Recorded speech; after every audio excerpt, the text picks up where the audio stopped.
Okay, hi. I would like to talk about, I'd like to take a break from looking at Song of Solomon. We're halfway through it. I'm definitely coming back to it. But Jason has started this new series on asking questions, and I would like to do a few weeks talking about different times when God encouraged people to ask questions. So we're just going to look at that just for sort of a, a detour for just a minute, just a while. The first thing I want to look at is Genesis 18. So let's read the passage, and then we'll talk about it. The context is that God has just visited Abraham and Sarah to reaffirm for them that they're going to have a son, miraculously Isaac, and have children by him and become a great nation. And then God's there in the presence of three men, angels presumably, and then God somehow himself appearing. And there's a great mystery there that we don't completely understand. But anyway, here's what it says. Then the men rose up from there and looked down towards Sodom. And Abraham was walking with them to send them off. The Lord said, "Shall I hide from Abraham what I'm about to do? Since Abraham will surely become a great and mighty nation, and in him all the nations of the earth will be blessed.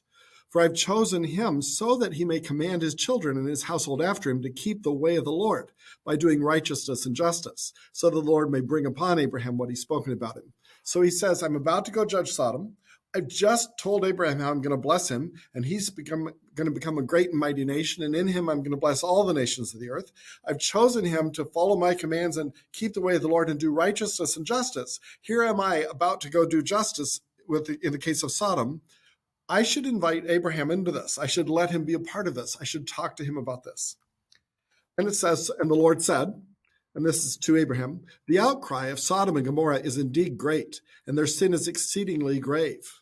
When he says the outcry of them is great, he means there are people in the city that are being oppressed and hurt and destroyed. It's just a horrible place to live because there's so much violence and so much wickedness. He says, "I will go down now and see if they've done entirely according to its outcry, which has come to me. And if not, I will know." So he says to Abraham, I've heard these amazing things that now obviously God knew from the beginning, but he's explaining it this way so that Abraham can be part of the conversation. He says, I've heard about the injustices and the wickedness in Sodom and Gomorrah. I'm going to go look and see, and I will know whether it's true or not. He says, if it hasn't been entirely according to what I've heard, I'll know that. I'll know that they've been falsely accused. Then the men turned away from there and went toward Sodom. Well, Abraham was still standing before the Lord. So the other two men head on down to Sodom to judge what's going on, to see what's happening. And Abraham's standing there, and the Lord stays with him to have a conversation. Abraham came near, and he said, "Will you indeed sweep away the righteous with the wicked? Suppose there are 50 righteous within the city. Will you indeed sweep it away and not spare the place for the sake of the 50 righteous who are in it? Far be it from you to do such a thing, to slay the righteous with the wicked, so that the righteous and the wicked are treated alike. Far be it from you. Shall not the judge of all the earth deal justly?" Pretty bold words. And the Lord says, well, if I find in Sodom 50 righteous within the city, just as Abraham said, then I will spare the whole place on their account. All right, so we need to understand something here. I misunderstood this passage for a long time because I misunderstood what Abraham's question was.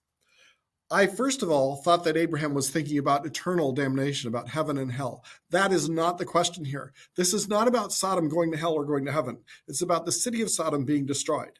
It's about a cultural, temporal, historical event happening of judgment on this city. And Abraham is saying, what about that? The second thing is, for some reason, for the longest time, I thought Abraham was questioning why God would judge a city. That he was saying, is it really just for you to bring judgment? But that's not what he's saying. He's not saying, will you judge them unjustly? He's saying it's completely just for you to judge the city. But if you bring destruction on the city, there's innocent people, righteous people within the city who will be hurt by the judgment on the city. So even though it would be just to do it to all the wicked people, there'd be collateral damage. It would hurt the just. And he says, you'd be treating the righteous and the wicked alike because you'd hurt the city. Everybody in it would still suffer, whether they were the cause of its judgment or not. And he says, so suppose there are 50 righteous people, you wouldn't allow the just judgment on the city to hurt those 50 righteous, would you? Wouldn't you spare the city? And God says, okay, if I find 50 righteous, I would spare the city. And Abraham goes on. Now, behold, I venture to speak to the Lord, although I am but dust and ashes. He's starting to realize that it was pretty bold. He says, suppose the 50 righteous are lacking 5. Will you destroy the whole city because of those 5 that are lacking? And he said, I will not destroy it if I find 45 there. He spoke to them yet again and said, suppose 40 are found there. And he said, I will not do it on account of the 40. Then he said, oh, may the Lord not be angry, and I shall speak. Suppose 30 are found there. And he said, I will not do it if I find 30 there. And he said, now behold, I venture to speak to the Lord. Suppose 20 are found there. And he said, I will not destroy it on account of the 20. Then he said, oh, may the Lord not be angry, and I shall speak only this once. Suppose 10 are found there. And he said, I will not destroy it on account of the 10. As soon as he had finished speaking to Abraham, the Lord departed, and Abraham returned to his place. So the first thing I want you to notice is how patient God was with all these questions. He never says, who are you to speak to me this way? Because he said, I want to draw Abraham in. I want him to understand what I'm doing as a judge. I want him to understand my motives, my ways, my approach to things. And he was telling Abraham, you're right. I don't want to destroy the righteous along with the wicked. The second question is, it's interesting that Abraham stopped at 10. Because Lot was there and his family was there, but they didn't number 10. So there were still some righteous people in the city, not perfectly righteous, but righteous enough that in the New Testament it says they were righteous. And yet Abraham stopped. Why did he stop? Because he was satisfied. Because he was sure, now that they'd gone through all these things, that God shared his concern, that God understood his concern, and God was going to take care of the righteous. So in fact, what happens? Well, next, Sodom and Gomorrah are destroyed, but Lot and his family are not, at least not initially. They are given rescue from the city first. The angels get them out. So God, in fact, did answer Abraham's concern. He did destroy the city, but he spared the righteous within the city. And that's important. What happened is Abraham was unsure at first if he could trust the goodness of God to take care of the innocent who were involved in his anger at the wicked. And God kept reassuring him, I'll pay attention to that. And so Abraham finally rested in it, and he was right. God did take care of Lot in a different way than Abraham expected, not by sparing the city completely, but by getting Lot out of the city when the city was destroyed. And that was important. All right, so let's talk about what's going on. First of all, I just have some slides here to review what I've already talked about. Abraham was not asking about heaven or hell. He was not asking about why God was going to judge at all. What he was asking is, how could God allow his judgment of the city to hurt the innocent people who also lived there? And why did he stop at 10? Because he was convinced that God understood his concern and cared about it. And God's answer, he did indeed protect the innocent people in the city. And that's what the New Testament says also. It says, if he condemned the cities of Sodom and Gomorrah to destruction by reducing them to ashes, having made them an example to those who live ungodly lives thereafter, and if he rescued righteous Lot, then the Lord knows how to rescue the godly from temptation or trial and to keep the unrighteous under punishment for the day of judgment. So there's a day coming, but in the meantime, God will sometimes judge. But he knows how to do that in a way which will still take care of the righteous in one way or another. And that's what the message of 2 Peter is about, how we should read this story. All right, what I want to talk about is the fascinating idea that Abraham could ask questions of God. He could question him all the way through. And I want you to notice the things we learned from this. Number one, that God cares about answering our questions. At least with Abraham, he did. He stopped, he initiated this conversation, knowing that Abraham was going to be his servant, his example, his place on the earth for righteousness and justice to be done. And he said, if I'm going to bless him with such blessing, surely I should involve him in understanding my ways and understanding what's going on. Surely I should include him in what I'm doing. It's like a father who wants his children to go with him and see how he does what he does, not because he needs them, but because he wants them to understand and be a part of it. God cares about answering our questions. He wants us to be a part of life, understanding with greater and greater wisdom how he thinks, how he works, what his character is.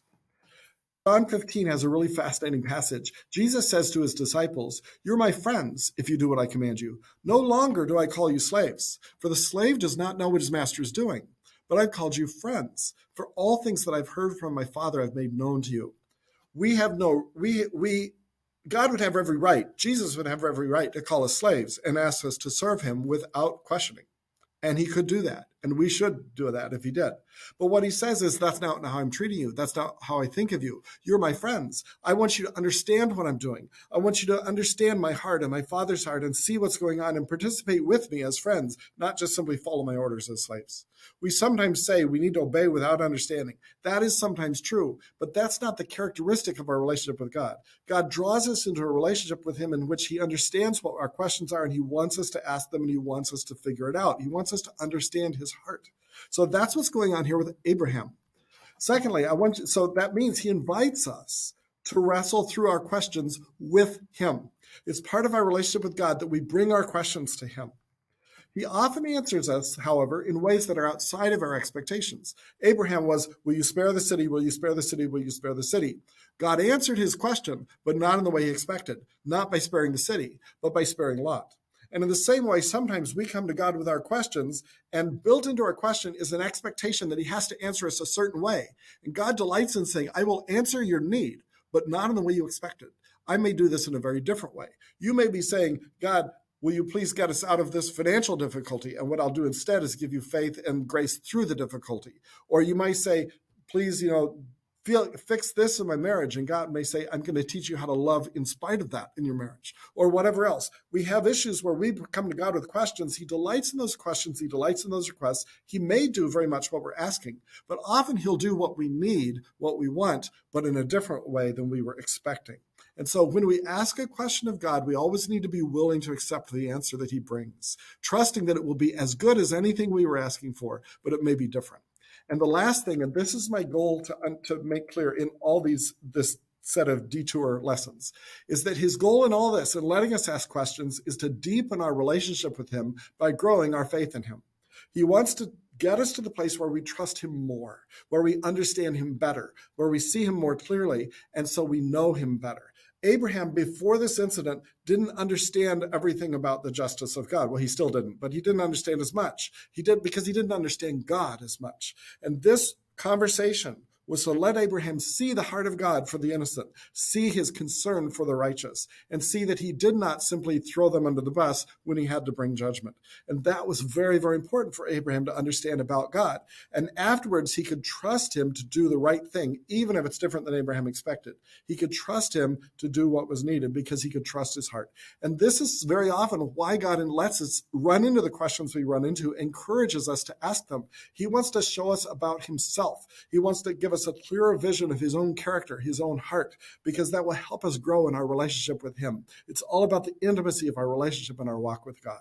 So I would encourage you, as Jason's going through the sermon series, ask those questions, but ask them with a view to growing in faith, to growing in understanding of who God is, growing in your relationship with him.